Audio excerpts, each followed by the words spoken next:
Coat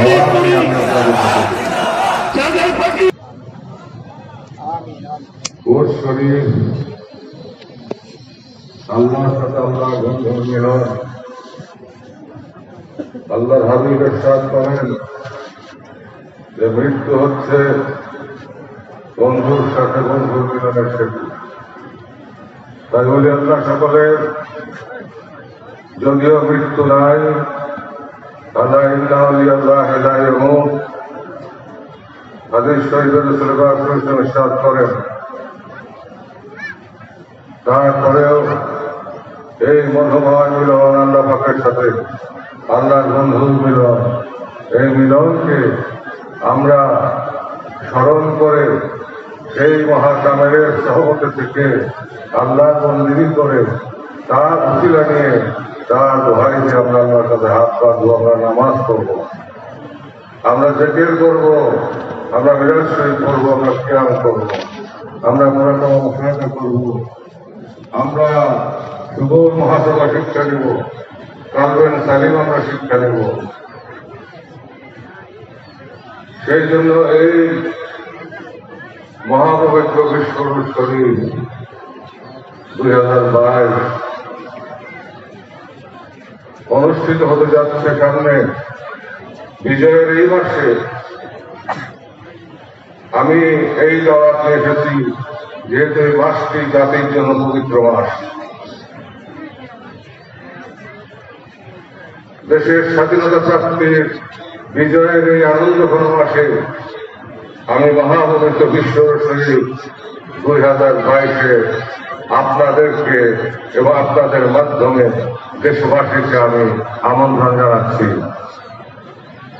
ভাই ও বোনেরা আমার, আপনাদের সকলের উপরে মহান রব্বুল আলামিনের আল্লাহ সুবহানাহু ওয়া তাআলার অপার রহমত বর্ষিত হোক।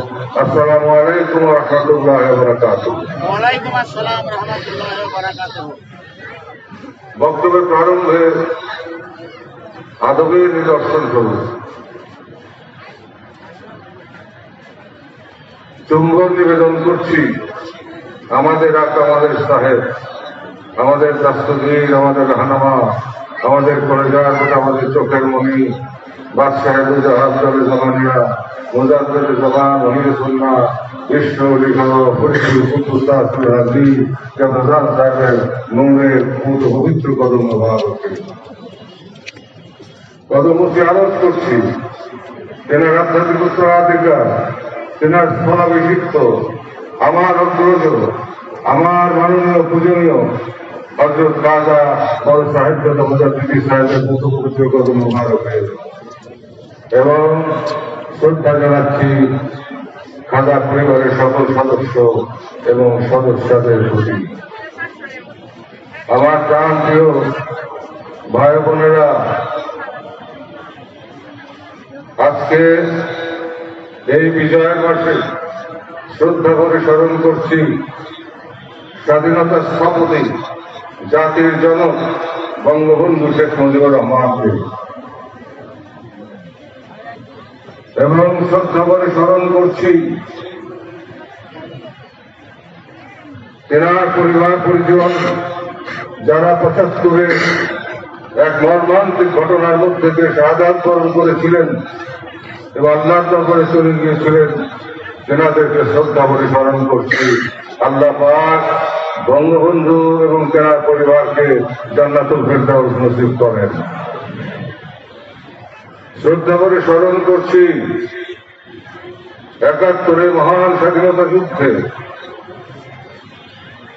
যেই শহীদানগণ দেশমাতৃকার প্রেমে আত্মাহুতি দিয়েছেন, বুকের রক্ত ঢেলে দিয়েছেন, বাংলার কত প্রান্ত রঞ্জিত হয়েছে বাংলার মানুষের বুকের রক্তে।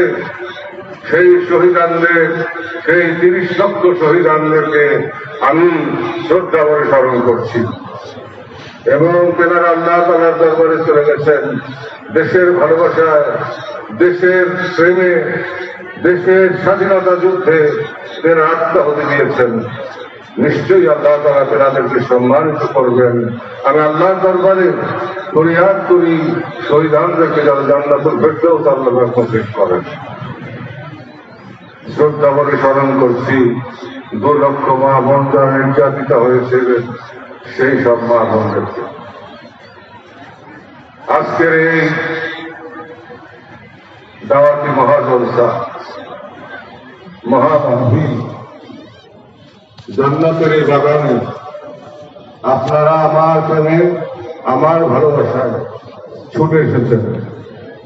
আমি আপনাদেরকে কি দিব? আপনারা আমার অন্তর নির্মাণ ভালোবাসা গ্রহণ করুন। আপনারা আমাকে যেমন প্রাণাধিক ভালোবাসেন, আমিও আপনাদেরকে প্রাণাধিক ভালোবাসি। আজ 20 বছর বিশ্বহরি খাজা ফরিদপুরি কুদ্দুস আসিরুল আজিজ আমাদের দয়াল দস্তগীর রসুল কেবলাজান সাহেব আল্লাহ তাআলার দরবারে যাওয়ার পর থেকে আমি পাগলের মতো, উন্মাদের মতো হয়ে আপনাদেরকে বুকে ধরে রেখেছি। খাজা বাবার হুকুমে আপনারাও আমাকে জড়িয়ে ধরে রেখেছেন। এই বন্ধন প্রেমের বন্ধন, এই বন্ধন ভালোবাসার বন্ধন, এই বন্ধন আমার কেবলাজান হুজুরের পাক তাওয়াজ্জু অর্থাৎ আল্লাহ তাআলার শক্তি, আল্লাহ তাআলার অপার করুণা, এই বন্ধন চির অব্যয়। এই বন্ধন কোনদিন ছিন্ন হবে না, এই জগতেও না এবং পরপারেও না। ভাই বোনেরা আমার, আজকে এখানে ঢাকা বিভাগীয় দাওয়াতে ইসলামী মহাজলসা অনুষ্ঠিত হচ্ছে। এখানে যারা সমবেত হয়েছেন, আজকে এখানে যারা সমবেত হয়েছেন, জাকের পার্টির নেতা কর্মীদের যে সংখ্যা ঢাকা বিভাগে, তার 1000 ভাগের 1 ভাগ এখানে সমবেত হয়েছেন, হতে পেরেছেন। কেন? কারণ ক্ষমতাসীনরা যখন আমার বাবার পদতলে লুটিয়ে থাকত, রাষ্ট্রপতি প্রধানমন্ত্রীরা যখন আমার বাবার পদতলে লুটিয়ে থাকত, তখন স্বার্থান্বেষী মহল, বণিক শ্রেণী স্বার্থোদ্ধারের জন্য দলে দলে সেখানে যেত। যখন দেখা গেল যে সেই সব রাষ্ট্রপতি প্রধানমন্ত্রীরা বিশ্বহরি খাজা বাবা ফরিদপুরি কেবলাজান সাহেবের পাক তাওয়াজ্জুকে, পাক সোহবতে আলোকিত হয়ে আল্লাহ আল্লাহ রসুলের পথে মুসাফির হয়ে খোদা পাপি তত্ত্ব হাসিলের পথে, ইহকাল পরকালের তারাক্কির পথে সাধনারত তাদেরকে যার যার দলের দিকে টেনে নিয়ে যাচ্ছে, তখনই জাকের পার্টি সৃষ্টি করা হয়। কেবলাজান সৃষ্টি করেন, আল্লাহ তরফ হতে জাকের পার্টি প্রতিষ্ঠিত হয় ওই সব কুচক্রীদেরকে বিশ্ব জাকের মন্দিরে বিতাড়িত করার জন্য। তারপর বহু ইতিহাস, বহু ঘটনা।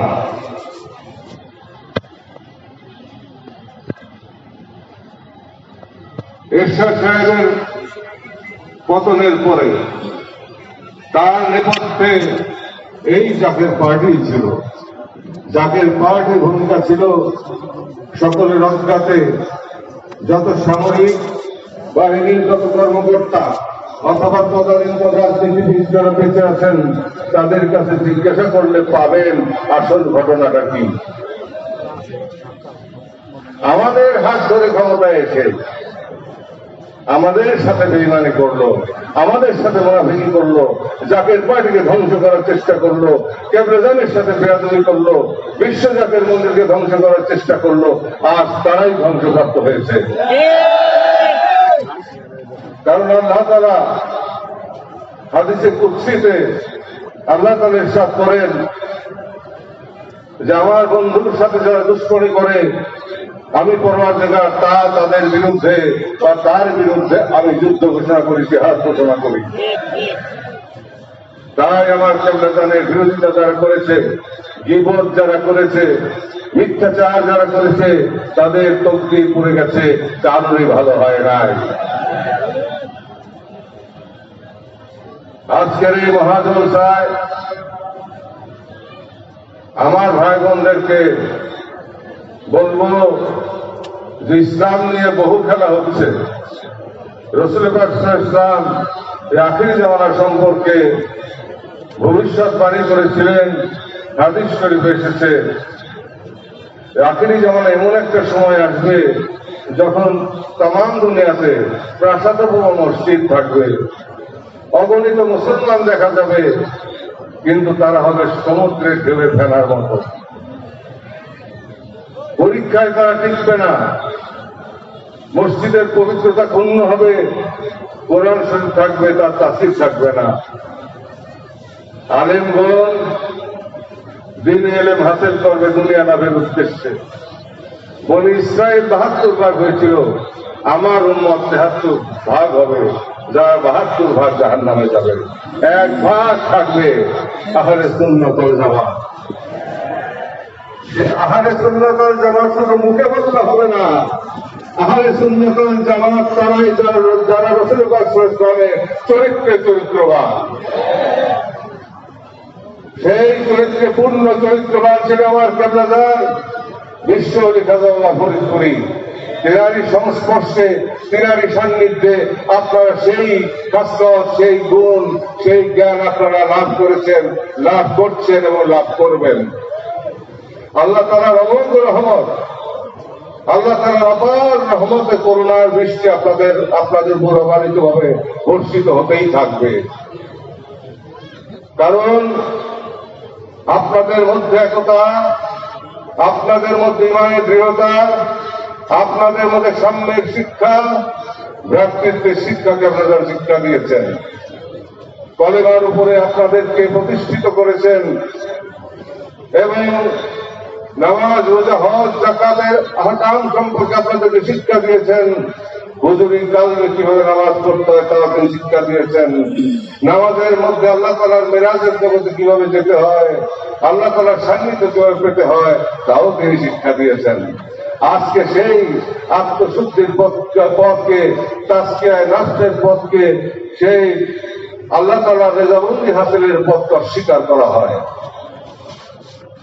অথচ আল্লাহ পাক বলেন, মান কানা ফি হাযিহি ওমা ফাহুয়া ফি আখিরাতি আমা, যারা দুনিয়াতে অন্ধ থাকবে পরপারেও তারা অন্ধ হয়ে উঠবে। আল্লাহ তাআলা আরো ইরশাদ করেন, ওমা ইউদলিল ফামান তাজিদা লাহু ওয়ালিয়া মুরশিদা, হে নবী আমি যাদেরকে হেদায়েত দান করব না আপনি তাদের জন্য বান্ধবরূপী পথ প্রদর্শক বা অভিভাবক পাবেন না। রাসূল পাক সাল্লাল্লাহু আলাইহি ওয়াসাল্লাম ইরশাদ করেন যে আমার উম্মতের ভিতরে এমন উম্মত থাকবে যারা হাকিমুল উম্মত হবে, যাদের মর্যাদা আল্লাহর দরবারে বনি ইসরাইলের নবীদের মতো হবে বা তার থেকেও শ্রেষ্ঠ হবে। সাহাবায়ে কেরামদেরকে বললেন, দয়ার নবী রাসূল পাক সাল্লাল্লাহু আলাইহি ওয়াসাল্লাম বললেন, ইরশাদ করলেন, হে সাহাবাগণ শোনো, তোমরা আমার কাছে বসে যে আল্লাহ তাআলা প্রেম সুধা লাভ করছো এবং আল্লাহ তাআলা দিদারে মাকাম অর্জন করছো, আমার উম্মতের ভিতরে এমন উম্মত আসবে যারা হাকিমুল উম্মত হবে, যাদের মর্যাদা বনি ইসরাইলের নবীদের মতো হবে বা তার চেয়ে শ্রেষ্ঠ হবে। আমার কাছে বসে তোমরা যে নিয়ামত হাসিল করছো, আমার প্রতিনিধিদের কাছে বসেও, হাকিমুল উম্মতদের কাছে বসে আমার ভবিষ্যৎ উম্মতগণ কিয়ামত পর্যন্ত সেই নিয়ামত লাভ করতে থাকবে। অতএব আমার উম্মতের কোনো ভয় নাই।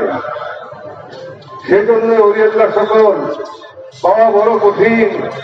অতি ভাগ্যের বলে মুর্শিদের বোল, অতি ভাগ্যের বলে কামিনীর বোল, অতি ভাগ্যের বলে মুর্শিদের বোল, অতি ভাগ্যের গুণে রাজকুমার, অতি ভাগ্যের গুণে রাজকুমার।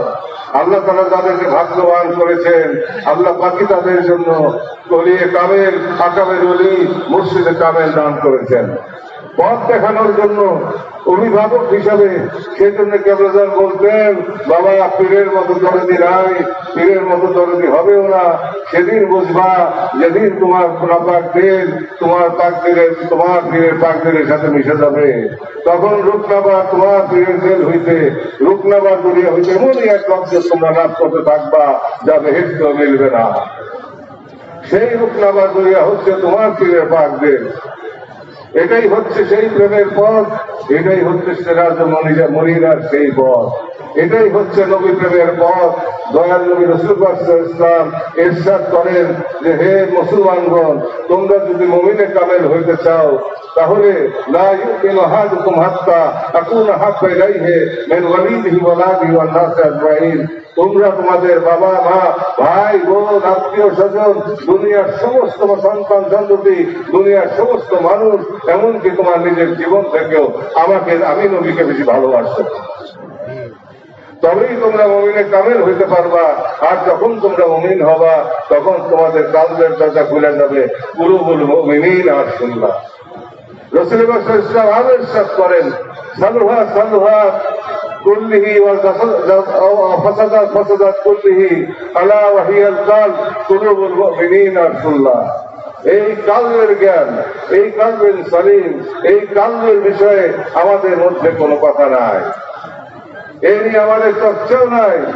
অতএব এই শ্রেণীর নামাজিরা নামাজও পড়বে, মিথ্যা কথাও বলবে, নামাজও পড়বে, ঘুষও খাবে, নামাজও পড়বে, সুদও খাবে, নামাজও পড়বে, মানুষকে হত্যা করবে, নামাজও পড়বে, আবার দেখা যাবে যে মানুষের ক্ষতি করবে, পরের হক আত্মসাৎ করবে এবং মানুষকে পদদলিত করবে, চক্রান্ত ষড়যন্ত্র করবে। তারা সবকিছুই করবে সমান্তরাল ভাবে, কিন্তু তারা ভুলে যায় যে আল্লাহু আলিমুন বিযাতিস সুদূর, আল্লাহ অন্তরের খবর রাখেন। আল্লাহ বলেন, আমি তোমার বাহ্যিক সুরত দেখি না, আমি দেখি তোমার হৃদয়। অতএব আমাদের আত্মশুদ্ধির পথে যেতে হবে, মানুষের মতো মানুষ হতে হবে, প্রেমময় হতে হবে। সূরা বাকারায় আল্লাহ পাক ইরশাদ করেন যে তোমরা আমার রঙে রঙিন হও। আল্লাহ তাআলার রং কি? আল্লাহ তাআলা প্রেমময়, আল্লাহ তাআলা ক্ষমাশীল, আবার আল্লাহ তাআলা কঠিন শাসনও করে থাকেন। তবে আল্লাহ তাআলার ক্ষমা এবং প্রেমই 99 ভাগ। অতএব আমাদেরকে প্রেমিক হতে হবে, আমাদেরকে ক্ষমাশীল হতে হবে, আমাদেরকে একতাবদ্ধ হতে হবে, আমাদেরকে সাম্যের গান গাইতে হবে, আমাদেরকে মনুষ্যত্বের মূল্যবোধের এই অবক্ষয়ের যুগে সেই মনুষ্যত্বের, সেই মানবতার মানবিক মূল্যবোধের সেই পোশাকে আবার সজ্জিত হতে হবে। মানুষের মতো মানুষ আমাদেরকে হতে হবে। সোনার মানুষ যদি না হয় তাহলে প্রাচুর্য ভোগ করা যায় না। প্রাচুর্যের প্রয়োজন আছে, সেই প্রাচুর্য আল্লাহর দান। তবে সেই প্রাচুর্য যদি ভোগ করতে হয়, সেই প্রাচুর্যের আনন্দ যদি অনুভব করতে হয়, তবে সোনার মানুষ হতে হয়। একটি সুরম্য অট্টালিকা, হীরো খচিত অট্টালিকার মধ্যে যদি বন্য শুকর থাকে, সেখানে মানুষ থাকতে পারে না। অতএব মানবরূপী দানবের হাত থেকে বাঁচতে হবে এবং মানবরূপী দানবদেরকে মনুষ্যত্ব বোধে উদ্বুদ্ধ করতে হবে, প্রেমময় করতে হবে, পবিত্রতার ঘোষণা ঘোষিত করতে হবে। এবং আল্লাহ রসুলের প্রেমের পথে এই জামানার মুজাদ্দেদের মহব্বতের পানি দিয়ে তাদেরকে বিধৌত করতে হবে। তবেই তারা আল্লাহর রহমত পাবে, আল্লাহর বন্ধুর খাতিরে তেনা রুহানি দুয়ার বরকতে আল্লাহ তাআলার রহমত তাদের উপর অবারিত বর্ষিত হবে এবং তারা তখন আল্লাহ রিজাবন্দি হাসিলের মতো অগ্রসর হবে। এই দুনিয়া হাসানা, অফিল আখিরাতে হাসানা, দুনিয়া এবং আখিরাতের কল্যাণের দিকে তারা ধাবিত হবে। সেজন্য প্রয়োজন হবে একজন মহাকামেলের সহবত। কিন্তু কামেল পীর পাওয়া যায় না। বহু পীর আছে, পীরের কোনো অভাব নাই, কিন্তু আকাবের অলি পাওয়া যায় না, মুর্শিদে কামেল পাওয়া যায় না। অতি ভাগ্য গুণে মুর্শিদে কামেল পাওয়া যায়। যদি আল্লাহ পাক সদয় হন, তবে তিনি রক্ষা করার জন্য, এই মানব জাতিকে রক্ষা করার জন্য দয়ার নবীর পক্ষ থেকে সেই মুর্শিদে কামেল নাম করেন। আমরা ভাগ্য গুণে বিশ্বরেখা ফরিদপুরি কেবলাজান সাহেবকে পেয়েছিল। তিনি নির্ধারিত অলি ছিলেন, তারপর দেখা করতে পরীক্ষা দিতে হয়েছে। 3 দিন থেকে 5 দিন তিনি না খেয়ে থাকতেন। কাজে ফরিদপুর বসে আছে দাদা হুজুর কেবলাজানের হুকুম মোতাবেক। দাদা হুজুর কেবলাজান বলতেন, বাবা তোমার বাবার চেয়ে আমি তোমাকে কম ভালোবাসি না, বরং বেশি ভালোবাসি, কিন্তু তোমাকে খাবার দেওয়ার হুকুম নাই, আল্লাহর তরফ থেকে নিষিদ্ধ আছে। কারণ তোমার জন্য আল্লাহ তাআলা এবং আল্লাহ রসুল একটা বিরাট চাকরি রাখছে, সেই চাকরি তোমাকে করতে হবে। সেই দায়িত্ব দেওয়ার জন্য তোমাকে প্রস্তুত করা হচ্ছে এবং শেষ ওরস শরীফের সময় দাদা হুজুর কেবলা জান দুনিয়া ছেড়ে যাওয়ার সময়, আল্লাহর দরবারে চলে যাওয়ার সময় কেবলা জানকে নিকটে ডেকে বলেছিলেন, বাবা আজ আল্লাহ তাআলা তোমাকে কবুল করছেন, তোমার জন্য আকাশে বাতাসে অন্তরিক্ষে সমস্ত দরজা আল্লাহ পাক খুলে দিয়েছেন। তুমি ইসলামকে তার শাশ্বত মহিমা প্রকৃত রূপে উদ্ভাসিত করার কাজে তুমি সংগ্রাম করবে, তুমি হিদায়াতের ডাক দিবে, মানুষকে একতাবদ্ধ করবে, আদব বুদ্ধি মহব্বত সাহস ইবাদত এবং খেদমতের ভূষণে ভূষিত করবে, ইমানের বলে সবাইকে বলিয়ান করবে, একতা ইমান শৃঙ্খলা বলে সবাইকে আনবে এবং খোদা প্রাপ্তিত শিক্ষা দেবে। দুনিয়া এবং পরপরে হাসানাত কিভাবে অর্জন করা যায়, দুনিয়া এবং পরপরের কল্যাণ কিভাবে হাসিল করা যায়, সেই পথ বাবা তুমি শিক্ষা দেবে। আর তুমি যেখানে থাকবে সেখানে আল্লাহ রহমতের চাদরে ঢাকা থাকবে। আল্লাহ পাক তোমার বিরুদ্ধে যদি কেউ দুশ্মনী করে, আল্লাহ তাআলা আসমানি জগৎ থেকে গজবের মুকুট দিয়ে তাদের মাথা চূর্ণ বিচূর্ণ করে দিবে। ঘটনার ইতিহাস ঘাটতে দেখা যায় কেবলাজান হুজুর হেদায়েতের ইতিহাসে সব অলৌকিক ঘটনার মধ্যে দিয়ে এই আমার দয়াল পীরের বিকাশ প্রকাশ হয়েছে, আল্লাহ তাআলা করেছে। ৭১ পূর্ববর্তী সময় থেকে ৭১ পরবর্তী সময়, ৭১-এর পরে ৭৫, ৭৫-এর পরবর্তী সময়, অধ্যায়ে অধ্যায়ে ধাপে ধাপে একটি গণ্ড গ্রামের মধ্যে, একটি অজপাড়া গায়ের মধ্যে যে দ্বীপশিখা বিশ্ববিখ্যাত ফরিদপুর জেলে ছিলেন, সেই দ্বীপের আকর্ষণে সেই আলোকে আলোকিত হয়ে গঙ্গপাড়ের মতো মানুষ সে দলে দলে আমার কেবলাজানের কদমে গিয়েছে। তখন আলেম ওলামারাও কোনো জলসা করতে পারত না। সেই সময় কোটি কোটি মানুষ আমার কেবলাজানের কদমে গেল। কারা তাদেরকে আহ্বান করেছিল, কারা তাদের কর্ণকুহরে প্রবেশ করিয়েছিল? যেমন একজন মহামানব ওই অজপাড়া গায়ে বসে আছেন। তোমরা যদি মুক্তি পেতে চাও, তোমরা যদি আল্লাহর রহমত পেতে চাও, তবে তার সহমতে যাও এবং তার হাসিল করো, তার দুয়ার বরকতে তোমরা মুক্তি লাভ করতে পারবে। আল্লাহ পাক তেনার দুয়ার কবুল করেন। সমস্ত ঘটনাবলী অলৌকিকত্বে ভরা এবং কারামতে ভরা। কারামাত আউলিয়ায়ে হাক্কুন, ওলি আল্লাহ সত্য হাদিস শরীফে রাসূল পাক সাল্লাল্লাহু আলাইহি ওয়াসাল্লাম করেন। তাই আল্লাহর হাবিব বলেন, আল্লাহর হাবিব হাদিস শরীফে ইরশাদ করেন, তোমরা যদি আল্লাহর কাছে বসতে চাও, আল্লাহর বন্ধুর কাছে বসো। আল্লাহর কাছে বসার নেক মকসুদ, নেক মাকাসিদ তোমাদের পুরা হবে। তাই ভাগ্যক্রমে আমরা কেবলাজানকে পাইছি। তিনি জাগ্রত ওলি। ঈসা আলাইহিস সালাম যেরকম ২৫০০ বছর আগে দোসরা আসমানে আল্লাহ তাআলা উঠাই দিয়েছিলেন, জাগতিক ভাবে তিনার মৃত্যু হয় নাই, জড় মৃত্যু তার হয় নাই। তিনি আবার ফিরে আসবেন পৃথিবীতে। মানব জাতির দুর্দিনে, মুসলমানদের দুর্দিনে আবার তিনি পৃথিবীতে আগমন করবেন। ইমাম মাহদী ইসলাম আসবেন। ২৫০০ বছর পূর্বে ঈসা আলাইহিস সালামকে আল্লাহ তাআলা তদীয় কুদরতে দোসরা আসমানে রাখতে পারেন, অজ্ঞাত স্থানে যা আমরা দেখি না, তাহলে আমার কেবলাজানকে আল্লাহ তাআলা জাগ্রত রাখতে পারবেন না কেন? যারা অস্বীকার করবেন তারা আল্লাহর শক্তিকেই অস্বীকার করবেন, কারণ আল্লাহ তাআলা যা খুশি তাই করতে। তাই রাসূল পাক সাল্লাল্লাহু আলাইহি ওয়াসাল্লাম ইরশাদ করেন, আলা ইন্না আউলিয়া আল্লাহি লা ইয়ামুত, সাবধান, ওলি আল্লাহদের মৃত্যু নাই। ওলি আল্লাহদের পবিত্র দেহ মুবারক আল্লাহ তাআলা তাজাল্লিতে জ্বলে পুড়ে সরকার হয়ে এমনই এক দরজায় যায়, সেই দেহ পবিত্র হয়ে যায়, সেই দেহ মাটিতে খায় না। আল্লাহ তাআলা বলেন হাদিসে কুরসিতে, আল্লাহ তাআলা ইরশাদ করেন যে আমার বান্দা আমার প্রেমে, আমার আকর্ষণে, আমার মহব্বতে, আমার টানে, আমার স্মরণে আমার এত নিকটবর্তী হয় যে আমি পরওয়ারদিগার তার চোখ হয়ে যাই, যা দিয়ে সে দেখে। আমি তো পরওয়ারদিগার তার মুখ হয়ে যাই, যা দিয়ে সে বলে। আমি পরওয়ারদিগার তার হাত হয়ে যাই, যা দিয়ে সে ধরে। আমি পরওয়ারদিগার তার পা হয়ে যাই, যা দিয়ে সে চলে। প্রকৃত অর্থে আল্লাহ তাআলা ওই পবিত্র দেহটিকে কুরসিকে কবুল করেন এবং কুরসি হিসেবে তিনি সেই কুরসিতে আল্লাহ তাআলা আরোহণ করে আল্লাহ তাআলা সেই কুরসিতে বসে আল্লাহ পাকই মুজিজা প্রকাশ করেন, আল্লাহ পাকই সমস্ত কারামত প্রকাশ করেন সামনে একটি দেহ পর্দা রেখে। তাই আল্লাহ তাআলার সেই কুরসি ওলি আল্লাহদের দেহ মুবারক যেখানে শায়িত থাকে সেখানে আল্লাহ রহমতের বৃষ্টি বর্ষিত হয়।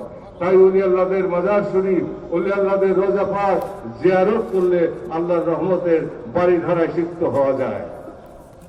আর ইলমে লাদুন্নি স্বীকার করেন মুসা আলাইহিস সালামের মতো উলুল আজম পয়গম্বর, যিনার সাথে আল্লাহ তাআলা কথোপকথন হয়, যিনি আল্লাহকে দেখতে চাইলেন, আল্লাহ তাআলা সাক্ষাৎ দিলেন, তুর ৭০,০০০ পর্দার একটি পর্দা তুললেন, তুর পাহাড় জ্বলে পড়ে সারকার হয়ে গেল। মুসা আলাইহিস সালাম নিজেকে জ্বলন্ত বৃক্ষের মতো দেখলেন, অজ্ঞান হয়ে পড়ে গেলেন। সেই মুসা আলাইহিস সালাম একদিন আল্লাহ তাআলার কাছে আরজ করলেন, হে পরওয়ারদিগারে আলম, আপনি কি আমার চাইতে বেশি কোনো জ্ঞান কাউকে দিয়েছেন? আল্লাহ বলেন, হ্যাঁ আমি দিয়েছি। মুসা আলাইহিস সালাম আরজ করলেন, হে পরওয়ারদিগার, সেই জ্ঞান আমাকেও দয়া করে দান করেন। আল্লাহ বলেন, না মুসা, আমি তোমাকে দান করব না। আমি যাকে দিয়েছি তার কাছে তুমি যাও, তার খেদমত করো এবং তার কাছ থেকে তুমি হাসিল করো। আল্লাহর রাসূলকে বিশেষ বিদ্যা শিক্ষা দেওয়ার জন্য, আল্লাহ তাআলা লাদুন্নি শিক্ষা দেওয়ার জন্য, বিশেষ জ্ঞান দান করার জন্য আল্লাহ তাআলা নিজে না দিয়ে আল্লাহ পাক তার বন্ধুর কাছে পাঠালেন। এতে কি প্রমাণ হয় না যে আল্লাহ পাক আমাদের ইশারা দিয়েছেন যে তোমরা যদি আমাকে পেতে চাও তাহলে তোমরা আমার বন্ধুর কাছে আসো।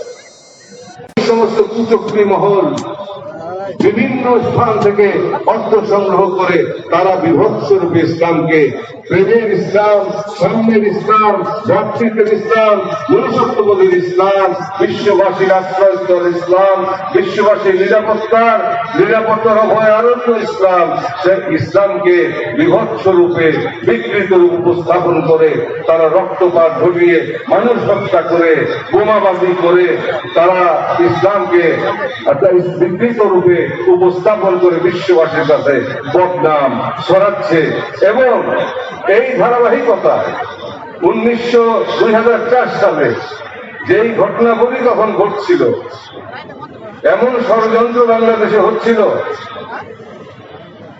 যে এই দেশকে একটি সন্ত্রাসী রাষ্ট্রে রূপান্তর করে বিশ্ববাসীর সামনে উপস্থাপন করে বিদেশি সৈন্যদেরকে এই দেশে এনে এই দেশের মানুষের রক্তে এই দেশকে ভাসিয়ে দেওয়ার জন্য এবং বাংলাদেশকে ধ্বংস করার জন্য চক্রান্ত হয়েছিল। তখন সেই সরকারের বিরুদ্ধে মুখ খোলার কেউ ছিল না, কেউ মুখ খুলতে সাহস পায় নাই।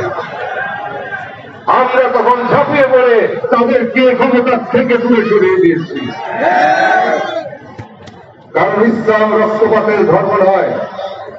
আল্লাহ তাআলা ইরশাদ করেন, কেউ যদি একজন মানুষকে হত্যা করে সে যেন সারা পৃথিবীর মানুষকে হত্যা করলো, কেউ যদি একজন মানুষকে রক্ষা করে সে যেন সারা পৃথিবীর মানুষকে রক্ষা করলো।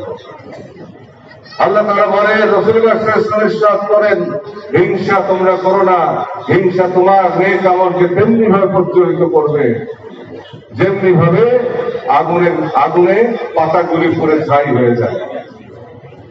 গীবত করো না, গীবত অসৎ করো না, জেনা গীবত করো না, শিকায়েত করো না, না জেনে না বুঝে কোনো মন্তব্য করো না, জবান সংযত করো, কারণ এই জিহ্বা জবাব দিতে হবে, এই চোখের জবাব দিতে হবে, এই হাত পায়ে জবাব দিতে হবে। সবকিছু আল্লাহর দরবারে লিপিবদ্ধ হচ্ছে, আল্লাহর দরবারে রেকর্ড হয়ে যাচ্ছে, কিন্তু কিয়ামতের দিন হাসরের ময়দানে এটা উপস্থাপন করা হবে। তাই এখান থেকে আমাদের সবকিছু গুছিয়ে নিতে হবে। যেমনি ভাবে সৃষ্টির প্রেম, সৃষ্টির সেবায় আমাদেরকে নিয়োজিত হতে হবে, ঠিক সমান্তরাল ভাবে আল্লাহকে পাওয়ার পথে আল্লাহর ওলির সহমতে থাকতে হবে। তাই কেবলাজাত পাক জমানে ফরমাইতেন, এক জামানার সহবতে বা আউলিয়া বেহতরা সারাতাতে বেরিয়া। এক মুহূর্তে কোন আকামের অলি, কামের মোকাম্মেল অলি আল্লাহর কাছে বসা 60 বছর নফল বেরিয়া ইবাদতের চাইতে উত্তম। তাই সেই মহামানবের বেসালতের স্মরণে মহাপবিত্র বিশ্ব শরীফ সামনে উপস্থিত হবে। কোটি কোটি মানুষ পঙ্গপালের ঝাঁকের মতো যাবে।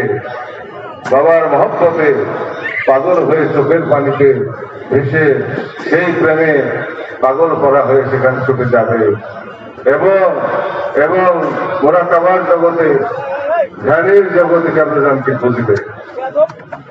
তার রুহানি সহবতে সকলে মুর্দাদের জিন্দা হবে এবং দিলের পর্দা সরে যাবে, চোখের পর্দা সরে যাবে, কানের বধিরতা সরে যাবে, উপলব্ধি বোধ আসবে, বুদ্ধি পবিত্র হবে, জবান পবিত্র হবে, শ্রবণ পবিত্র হবে, দর্শন পবিত্র হবে, কর্পণ পবিত্র হবে। কেবলাল পাক জবানে ফরমাইতেন, বাবা যদি তোমরা আল্লাহকে পাইতে চাও 5টি জিনিসকে পবিত্র করো: চিন্তন, বর্ণন, কল্পন, শ্রবণ এবং দর্শন। এই 5টি জিনিসকে পবিত্র করলে তোমার আমলগুলো পবিত্র হবে। অতএব মানুষের মতো মানুষ হতে হবে, প্রকৃত মানুষ হতে হবে। শুধু মানুষ সুরত হলে চলবে না, মানবিক মূল্যবোধে ভূষিত থাকতে হবে। তাই আমার প্রাণ প্রিয় ভাই বোনেরা, আমি আপনাদেরকে আমন্ত্রণ জানাচ্ছি বিশ্ব হরশ্বরী সমাগত বিজয়ের এই মাসে, উল্লাসের এই মাসে, আনন্দের এই মাসে আমি আপনাদেরকে বুকে নিয়ে আপনাদের মাধ্যমে এই ঢাকা বিভাগের সমস্ত দরিদ্র দুঃখী জাকের পার্টি নেতা কর্মী সহ মূল দল এবং সহযোগী সংগঠনের নেতা কর্মী সহ আমার দেশবাসী ভাই বোন এবং ভক্তবৃন্দ, ভক্তকুলকে আমি আমন্ত্রণ জানাচ্ছি আপনারা দলে দলে বিশ্ব শরীফে উপস্থিত হয়ে বিশ্ব হরিপুরি কেবলাজান সাহেবের রুহানি দোয়া এবং রুহানি ফায়েজ রহমত আপনারা লাভ করবেন। আপনারা সবাই বিশ্ব শরীফে যাবেন এবং না খেয়ে খেদমত করবেন। গপ্পুর ফুকারাল মুফতাহুল জান্নাহ, ফকির লোকের মহব্বত হিসেবে দাবি। রাসূল পাক সাল্লাল্লাহু আলাইহি ওয়াসাল্লাম ইরশাদ করেন, ফকির লোকের মহব্বত হিসেবে দাবি। এবং আপন পীরের কদমে খেদমত করবেন। খেদমত মানে হচ্ছে উৎসর্গ, প্রেম উৎসর্গ করবেন এবং তেনার নির্দেশিত পথে ইসলাম প্রচারে, প্রকৃত ইসলামের মহিমা প্রচারে, প্রকৃত ইসলামের মহিমাময় তাদের আরো বিকশিত করার পথে আপনারা আপনাদের সম্পদ উৎসর্গ করবেন, দেহ উৎসর্গ করবেন, পরিশ্রম করবেন, ঘাম ঝরাবেন। তবেই আল্লাহ পাক আপনাদের উপর সন্তুষ্ট হবেন। কেবল যেন আপনাদের জন্য রুহানি ভাবে দোয়া করবেন আল্লাহ দরবারে এবং আপনাদের উপরে আল্লাহ তাআলা অমোঘ রহমতের বাড়ি ধারা বর্ষিত হতে থাকবে। আমাদুল আবাদ ইহকালে এবং পরকালের সুসংবাদ আপনারা লাভ করবেন। ভাই বোনেরা আমার, গত রাত আমি ঘুমাইনি, এখনো আমি ঘুমাইনি। আমার উপর কাজের এত বেশি চাপ ছিল, এত দুশ্চিন্তা আমি থাকি সবসময়। আমি ঘুমাতে পারিনি গত রাতে, আজও আমি ঘুমাইনি। তাই আজকে আমার বক্তব্য দেওয়ার মতো শারীরিক অবস্থা নাই। তারপরেও আমি 2-4টি কথা তো বলতেই হয় আপনাদের কাছে, যেহেতু আপনারা আমাকে মুর্শিদ হারা হয়ে, এতিম হয়ে আপনারা আমাকে জড়িয়ে ধরে রেখেছেন, আমিও আপনাদেরকে জড়িয়ে ধরে রেখেছি। আপনারা তো আমার বড় সাহেবজাদাকে পান না, সামনে পান আমাকে, কারণ কেবলাজান হুজুর আমাকে এই দায়িত্ব দিয়েছেন। আমি আপনাদেরকে জড়িয়ে ধরে রেখেছি, আপনারা আমাকে ভালোবাসেন, আমিও আপনাদেরকে ভালোবাসি। তাই 2-4টি কথা আমার বলতে হয়। আর সাংবাদিক ভাইদের জন্য কিছু কথা বলতে হয়, যাতে যদি আপনারা সংবাদ রিপোর্ট করতে চান বা এটা কোনো সংবাদ ছাপতে চান, আপনাদের জন্য বলি। দেশের ভিতরে, দেশের বাহিরে ষড়যন্ত্র শুরু হয়েছে। কালো মেঘের ঘন ঘটা দেখা যায়, চক্রান্ত শুরু হয়েছে। এই মহাজোট সরকার স্বীকার করতেই হবে, সুদীর্ঘকালের শাসনামলে বিশ্ব পরিস্থিতি বিপর্যয়কর বিভিন্ন সময় অতিক্রম করে বাংলাদেশের অর্থনীতিকে ধরে রেখেছে। উন্নয়নের গতিধারা সমুন্নত রেখেছে। আমাদের এখন অর্থনৈতিক বুনিয়াদ শক্ত করা দরকার, সামরিক শক্তি বৃদ্ধি করা দরকার। এই সরকার, মহাজোট সরকার আমাদেরই সৃষ্টি, এই জাকের পার্টিরই সৃষ্টি। অতএব তাদেরকে ক্ষমতার থেকে সরানোর জন্য ষড়যন্ত্র হচ্ছে দেশের ভিতরে, ষড়যন্ত্র হচ্ছে দেশের বাইরে, এই মহাজোট সরকারকে ক্ষমতাচ্যুত করার জন্য। তাদের সেই ষড়যন্ত্র বাস্তবায়িত হবে বলে আমি মনে করি না।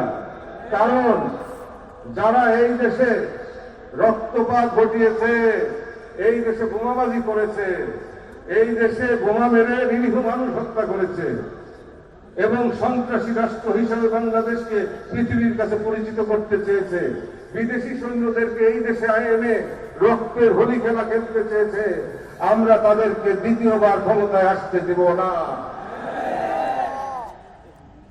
যদি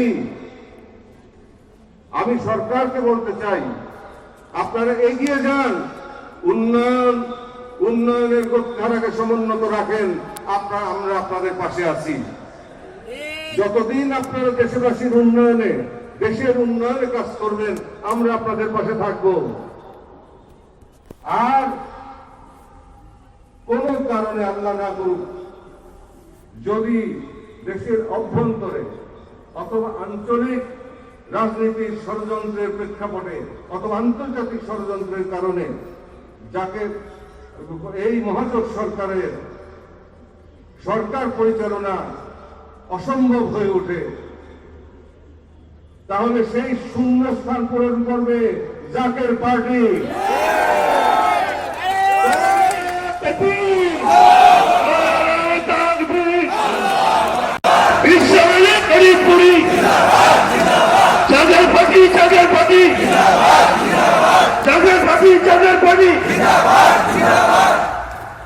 কোটি কোটি জনতা জাকের পার্টি গ্রামে গঞ্জে ছড়িয়ে আছে, কিন্তু আমরা নির্বাচন করি না। নির্বাচনের জন্য আমরা পেশাদার নির্বাচন, আমরা পেশাদার রাজনীতি করি না। চলমান রাজনীতির ধারায় আমরা বিশ্বাস করি না। আমরা রাজনীতির নামে মারামারি বিশ্বাস করি না, হানাহানি বিশ্বাস করি না। আমরা চাই পবিত্রতার পথে হেঁটে হেঁটে কেমন হুজুরের বাণী প্রচার করতে, ইসলামের শাশ্বত মহিমার বাণী প্রচার করতে, এবং সেই জন্য নির্বাচনকে উপলক্ষ করে আমরা প্রচার চালাই, ঘরে ঘরে প্রচার চালাই এবং রাসূল পাক সাল্লাল্লাহু আলাইহি ওয়াসাল্লামের পছন্দনীয় গোলাপ ফুলকে সমুন্নত রাখার জন্য, যেই গোলাপ ফুল আমার কেবলাজান হুজুর জাকের পার্টিকে দিয়েছেন, সেই গোলাপ ফুলকে রক্ষা করার জন্য এবং তার মহিমা বিকশিত করার জন্য, গোলাপের সুরভি ছড়িয়ে দেওয়ার জন্য আমরা নির্বাচনে অংশগ্রহণ করে থাকি। কিন্তু নির্বাচনে জয়লাভ করার যে পদ্ধতি বর্তমানে চলমান, সেই পদ্ধতিতে আমরা বিশ্বাস করি না। সেই কারণে আমরা ভোটটা কাটি না, সেই কারণে আমরা লাঠি করি না, মাথায় বাড়ি দেই না, খুন করি না, রক্তপাত করি না। আমরা কি করতে পারি না? আমাদের কি শক্তির অভাব আছে? আমাদের কি লোকবলের অভাব আছে? আমরা কি লাঠির বাড়ির বিপরীতে 10টি বাড়ি আমরা দিতে পারি না? ভালোভাবেই আমরা পারি, কারণ জাকের পার্টি সুদৃঢ় ভিত্তির উপর পতিত এবং 73 বছরের এই জাকের পার্টি আনুষ্ঠানিক প্রকাশ হয়েছে 32 বছর আগে। জাকের পার্টি একটি পবিত্র আদর্শের পার্টি, আদর, বুদ্ধি, মহব্বত, সাহসিকতা এবং খেদমতের পার্টি, ইসলামের শাশ্বত মহিমা বিকশিত করার পার্টি। অতএব এই পার্টিকে আমরা পবিত্র করতে দিতে পারি না, উচ্ছৃঙ্খলতা শিক্ষা দিতে পারি না, মারামারি, হানাহানি, রক্তপাত শিক্ষা দিতে পারি না। আমাদেরকে যা ভোট দেয় তাতেই আমরা খুশি হই। কিন্তু যদি দেশের স্বার্থ বিঘ্নিত হয়, যদি দেশের আভ্যন্তরীণ ষড়যন্ত্র, আঞ্চলিক ষড়যন্ত্র এবং আন্তর্জাতিক ষড়যন্ত্রের কারণে মহাজোট সরকারের উন্নয়নের গতিধারা রুদ্ধ হয়, মহাজোট সরকার ক্ষমতায় থাকতে না পারে, তাহলে আমরা প্রতিরোধ করে তুলব সেই সব দলের বিরুদ্ধে যারা জাতির সাথে, আমাদের সাথে, জাতির সাথে, এদেশের মানুষের সাথে মুনাফিকি করেছে। প্রয়োজনে আমি লং মার্চের ডাক দিব ঢাকা শহরে। সারা দেশ থেকে কোটি কোটি জাকের জনতা ছুটে আসবে এই ঢাকার বুকে। দেখি তারা কিভাবে ক্ষমতায় যায়। অতএব পরবর্তী দলই হচ্ছে জাকের পার্টি। তবে ক্ষমতায় গিয়ে ক্ষমতা ভোগ করার খায়েশ আমাদের নাই। আমরা বিপদের সময় আছি, সুখের সময় আমরা থাকি না। বিপদের সময় আমাদেরকে পাওয়া যায়, কি বন্যায়, কি প্রাকৃতিক দুর্যোগে, কি দেশের ভয়ঙ্কর কোন পরিস্থিতিতে আমরা ঠিকই আত্মপ্রকাশ করি এবং আমরা আমাদের কর্তব্য কর্ম পালন করে থাকি। আমি আবার বলছি, যদি ষড়যন্ত্রকারীরা সফল হতে থাকে তবে তাদের কালো হাত পুরো করে দেওয়ার জন্য আমি ঢাকায় লং মার্চের ডাক দেব।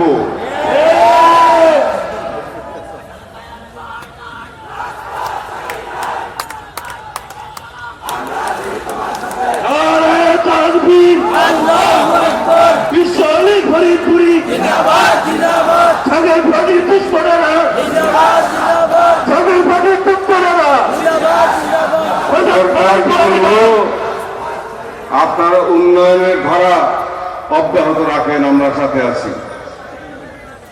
আশা করি আল্লাহ পাকের রহমতে আপনাদের ক্ষতি করতে পারবে না। আমরা পাহারা দিয়ে রাখছি গ্রামে গ্রামে। তবে যদি আমরা দেখি, আমরা নজর রাখছি পরিস্থিতির উপরে, যদি আমরা দেখি ষড়যন্ত্রকারীরা সফলতার দিকে যাচ্ছে, আমরাও কিন্তু পূর্ণ প্রস্তুত হয়ে আছি তাদের চেষ্টা ভেঙে দেওয়ার জন্য। যেইভাবে 2005 এবং 2006 সালে আমরা তাদের বীজটা ভেঙে দিয়েছিলাম। অতএব ইসলামকে অপবিত্র করতে দেওয়া হবে না, ইসলামের নামে রক্তপাত ঘটতে দেওয়া হবে না, বাংলা প্রান্তরকে আর রক্ত রঞ্জিত হতে দেওয়া হবে না, বাংলার মানুষের রক্ত আর ঝরতে দেওয়া হবে না। প্রাচুর্যে, আনন্দে, সুখে এই দেশ হবে বিশ্বের সর্বশ্রেষ্ঠ দেশ। কারণ এই দেশ ঈশ্বরী খাজা ফরিদপুরি কেবলাজান সাহেবের দেশ। এই দেশ হরি আল্লাহদের দেশ। আল্লাহর বন্ধুগণ, অগণিত বন্ধুগণ এই দেশে শায়িত আছেন।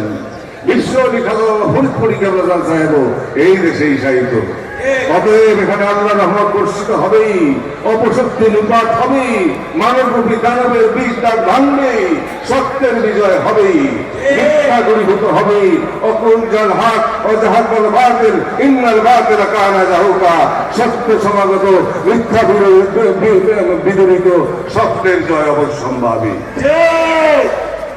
তাই আপনারা একদিকে আল্লাহ তাআলা রেজামন্দি হাসিলের পথে, আল্লাহর দিদার লাভের পথে আপনারা কেবলাজানের সহবতে থেকে আপনার তরিকতের সমস্ত আমল, নামাজ, রোজা, হজ, যাকাত, মুরাকাবা, মুশাহিদা, সকল ভাষাভাষ সকল আমল করবেন, সেই সঙ্গে সৃষ্টির সেবায় ব্রত থাকবেন। এবং এই কথাগুলো গ্রাম পর্যায়ে, তৃণমূল পর্যায়ে জাকের পার্টির নেতা কর্মীদের কাছে পৌঁছে দিবেন। ঘরে ঘরে মিলাদ শরীফ পড়বেন, কিয়াম করবেন, ইবাদত বন্দেগী করবেন, আল্লাহ রহমত চাইবেন, নিশির শেষ ভাগে উঠে আল্লাহ তাআলার কাছে ফরিয়াদ করবেন রহমতের জন্য। কেবলাজান পাক জবানে বলেছেন, নিশির শেষ ভাগে তোমরা 5 ওয়াক্ত নামাজ আদায় করার পরে মুরাকাবা মুশাহিদা করো, কালবের জিকির খেয়াল করো, আল্লাহর জিকির হচ্ছে, তারপর তোমরা দুনিয়ার দিকে ধাবিত হও, দুনিয়ার সমস্ত কল্যাণকর কাজ করো, সেই সঙ্গে তোমরা আল্লাহকে পাওয়ার পথে সাধনা করো, সমান্তরাল ভাবে তোমরা অগ্রসর হও, তবেই তোমরা মাকাম মঞ্জিলে পৌঁছতে পারবে। আর সেই মাকাম মঞ্জিল হচ্ছে আল্লাহ তাআলার সান্নিধ্য লাভ, আল্লাহর দিদার নসিব হওয়া। সে আল্লাহর দিদার নসিবের প্রথম দরজা হচ্ছে আমার কেবলাজান হুজুর এই জামানায়, দ্বিতীয় দরজা রাসূল পাক সাল্লাল্লাহু আলাইহি ওয়াসাল্লাম, তারপরে আল্লাহ তাআলার সান্নিধ্য। অতএব যতক্ষণ পর্যন্ত নফসে মুতমাইন্নায় না যাওয়া যাবে, ততক্ষণ পর্যন্ত শয়তানের করাল গ্রাস থেকে বাঁচা যাবে না। সেই জন্য কোরআন শরীফে আল্লাহ পাক ইরশাদ করেন, ইয়া আইয়াতুহান নাফসুল মুতমাইন্না তিরজিই ইলা রাব্বিকা রাদিয়াতাম মারদিয়া ফাদখুলি ফি ইবাদি ওয়াদখুলি জান্নাতি। হে আমার বান্দাগণ, তোমরা নফসে আম্মারা থেকে নফসে লাওয়ামায় আসো, নফসে লাওয়ামা থেকে নফসে মুতমাইন্নাতে আসো, তারপরে তোমরা ইবাদতে দাখিল হও, তারপরে তোমরা জান্নাতে প্রবেশ করো। দুখুলুল জান্নাহ, জান্নাতে তোমরা প্রবেশ করো। এর উপরে হচ্ছে নফসে মুলহিমা, যেই জগতে গেলে আল্লাহ তাআলার সাথে কথোপকথন হয় ইলহামের মাধ্যমে, ওলি আল্লাহদের সাথে, এবং পয়গম্বরদের সাথে ওহীর মাধ্যমে কথা হইতো। নফসে মুলহিমার জগতে তার উপরে হচ্ছে নফসে মুহাদ্দাসা, সেখান থেকে শুরু হয় আল্লাহ তাআলার তাজাল্লির সাথে মিশামিশি, সেখান থেকে শুরু হয় আল্লাহ তাআলার দিদারের মাকাম। তার আগ পর্যন্ত মারিফাত বোঝা যায় না। মারিফাত মানে আল্লাহ তাআলার গুপ্ত জ্ঞান ভান্ডার। সেই জ্ঞান অর্জন করতে গেলে আল্লাহ পাক বলেন, আমি অগ্নি পরীক্ষা না করে আমি কাউকে কবুল করি না। আর আমি যাকে ভালোবাসি আমি তার সম্পদ হানি করি, আমি তাকে পরীক্ষা করি, আমি তাকে রোগগ্রস্ত করি, তার আপনজন আমি কেড়ে নেই, তারপরে আমি তাকে পরীক্ষা করি, তারপর আমি তাকে কবুল করি, তারপর আমি তার উপর খুশি হই, সেও আমার উপর খুশি হয়। রাদিয়াল্লাহু আনহু ওয়া রাদু আনহু। এই জগতে তারা চলে যায় রেজাবন্দির জগতে, আল্লাহ তাআলার খুশির জগতে, শান্তির জগতে চলে যায়। আল্লাহ পাক তাদের উদ্দেশ্যে বলেন, আলা ইন্না আউলিয়াল্লাহি লা খাউফুন আলাইহিম ওয়া লা হুম ইয়াহজানুন। সাবধান, নিশ্চয় ওলি আল্লাহগণের দুঃখিত বা গমগীন হওয়ার কোনোই কারণ নাই, তাদের কোনো ভয়ও নাই। এই নিশ্চয়তা আল্লাহ তাআলাকে দেওয়ার পরে ওলি আল্লাহ সকল ভয় পান। তাদের ভয়ের স্তর আলাদা। সেই ভয় হচ্ছে আপন মাসুক পরওয়ারদিগারকে, দিগারের যে রূপ দর্শন করে তেনারা অনাদি অনন্ত শান্তি লাভ করেন এবং আল্লাহ তাআলা প্রেম সুধা পান করেন, তিনি সেই মাসুক যদি আবার লুকিয়ে যান, সেই ভয় তাদের মধ্যে থাকে। আর আমাদের ভয় হচ্ছে জাহান্নামের ভয়, আমাদের ভয় হচ্ছে কবরের ভয়, আমাদের ভয় হচ্ছে আযাবের ভয়। এর থেকে বাঁচতে হলে ওলি আল্লাহদের সোহবত থেকে শিক্ষা গ্রহণ করতে হবে, ইসলাম শিখতে হবে, কোরআনের আলো জানতে হবে, হাদিস শরীফের আলো জানতে হবে। শুধু মুখস্থ করলেই হবে না, শুধু শোনালেই হবে না। এই কোরআন এবং হাদিসে যা কিছু বর্ণিত আছে সেই কথাগুলো নিজের জীবনে কায়েম করতে হবে। সেজন্য কষ্ট করতে হবে, সাধনা করতে হবে। মুখ দিয়ে পিশাব বললে পিশাব হওয়া যায় না, আর মুখ দিয়ে আলেম বললে আলেম হওয়া যায় না। আর আদব বেআদব মাহরুমে গাস্তাস ফজরা রাসূল পাক সাল্লাল্লাহু আলাইহি ওয়াসাল্লাম ইরশাদ করেন, বেআদব আল্লাহর রহমত থেকে বঞ্চিত। রাসূল পাক সাল্লাল্লাহু আলাইহি ওয়াসাল্লাম ইরশাদ করেন যে আদব হচ্ছে সোনা চাঁদির চেয়ে বেশি মূল্যবান। আর সেই আদবের চিহ্ন, সেই আদবের চিহ্ন প্রতিটি মসজিদে আমরা রেখে দিয়েছি মেম্বার। এই মেম্বারের তিনটি ধাপ। প্রথম ধাপে রাসূল পাক সাল্লাল্লাহু আলাইহি ওয়াসাল্লাম যেই ধাপে বসতেন, সেই ধাপে হযরত আবু বকর রাদিয়াল্লাহু আনহু বসেন না। যেই ধাপে হযরত আবু বকর রাদিয়াল্লাহু আনহু বসছেন, সেই ধাপে হযরত ওমর রাদিয়াল্লাহু আনহু বসেন না। তারপর হযরত উসমান রাদিয়াল্লাহু আনহু তিনার খেলাফতের আমলে তিনি বললেন, এইভাবে যদি বাড়তে থাকে তাহলে তো সিঁড়ির শেষ থাকবে না। তিনি সেখানে সেটা বন্ধ করলেন। তাই তিনটি স্তর, তিনটি ধাপ আমরা মসজিদে সংরক্ষণ করি, এটা আদবের চিহ্ন। আর এই সংরক্ষণ করে আবার আল্লাহর বন্ধুদের বিরুদ্ধে মিথ্যাচার করি, না জেনে না শুনে, শুধুমাত্র তাকে ঘায়েল করার জন্য, তাকে তার বিরুদ্ধে দুশ্মনী করে, হিংসা করে, তার গীবত করে, মানুষের কাছে শিকায়েত করি। মনে রাখবেন, আল গীবাতু আসাদ্দু মিনাজ জিনা, গীবত করা জেনা করা চাইতে খারাপ। আর আল্লাহর বন্ধুদের সাথে যারা দুশ্মনী করবে, সে রাজা বাদশাহ যেই হোক, সে আলেম নামধারী হোক, পীর নামধারী হোক, আর যে খুশি সে হোক, আল্লাহ তাআলার প্রকৃত বন্ধু যারা, কামেল মোকাম্মেল ওলি আল্লাহ সকল যারা, আকাবের ওলি যারা, আল্লাহ প্রিয়পাত্র যারা, আল্লাহ কবুলিয়ত প্রাপ্ত যারা, তাদের সাথে যারা দুশ্মনী করবে, আল্লাহর গজব তাদের উপর পড়বে, আল্লাহ তাআলার লানত তাদের উপর পড়বে। আল্লাহ বলেন, আমি তাদের বিরুদ্ধে যুদ্ধ ঘোষণা করি। অতএব ভাই বোনেরা আমার, মাগরিবের সময় প্রায় হয়ে আসলো, শেষ মুহূর্তে এসে আমি আজকে আপনাদেরকে অভিনন্দন জানাতে চাই যে আপনারা কষ্ট স্বীকার করে বহু দূর থেকে এখানে এসেছেন।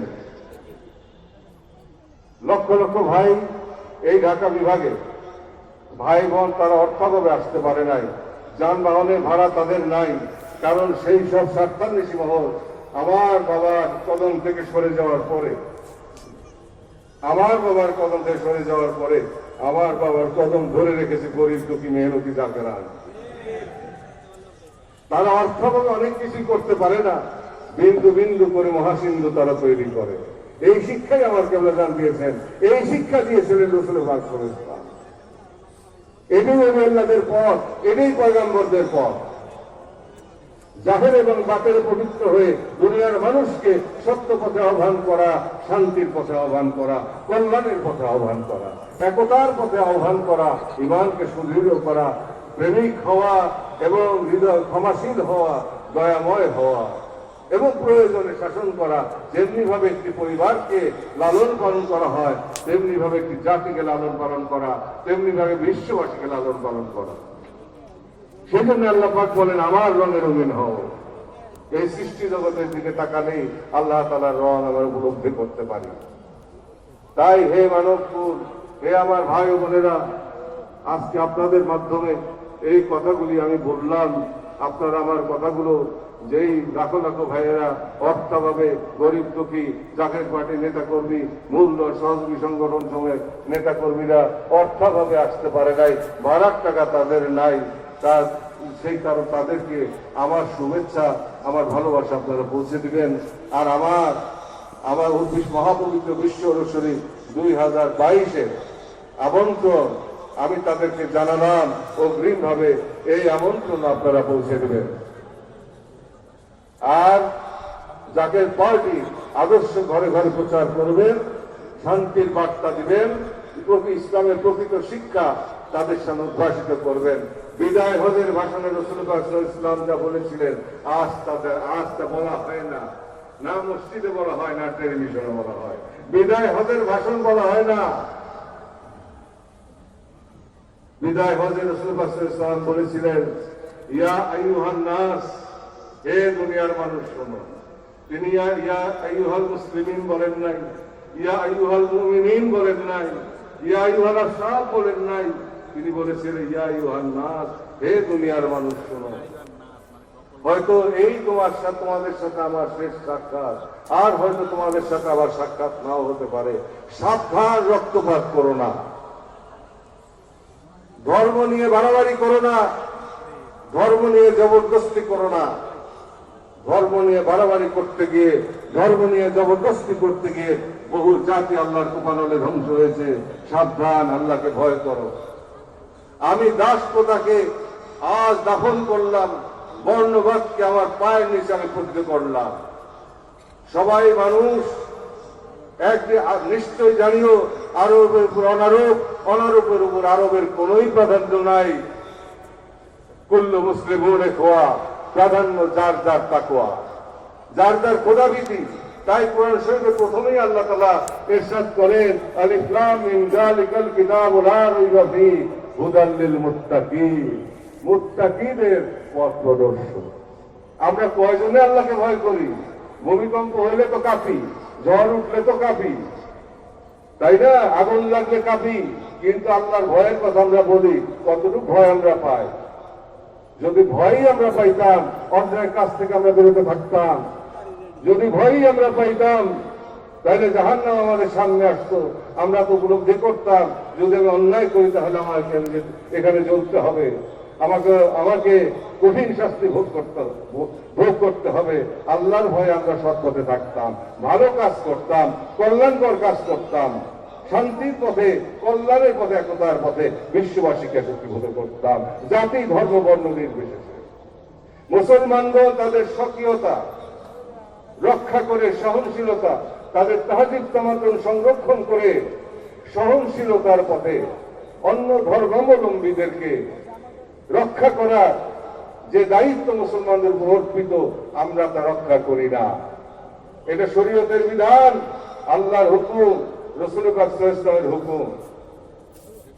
যে তোমাদের রাসূল পাক সাল্লাল্লাহু আলাইহি ওয়াসাল্লাম ইরশাদ করেন, কোন মুসলিম প্রধান দেশে কোন অমুসলিমের যদি নাগরিক অধিকার ক্ষুণ্ণ করা হয়, তাকে অত্যাচার করা হয়, ধর্মীয় অধিকার ক্ষুণ্ণ করা হয়, তাকে অত্যাচার করা হয়, তবে আমি নবী মুহাম্মদুর রাসূলুল্লাহ সে কোন মুসলিম যদি এই কাজ করে, তাহলে আমি নবী মুহাম্মদ রাসূলুল্লাহ কাল হাসরের দিন আমি ওই বিধর্মীর পক্ষ হয়ে ওই মুসলমানের অত্যাচারী মুসলমানের বিরুদ্ধে আমি আল্লাহ তাআলার মামলা দায়ের করব।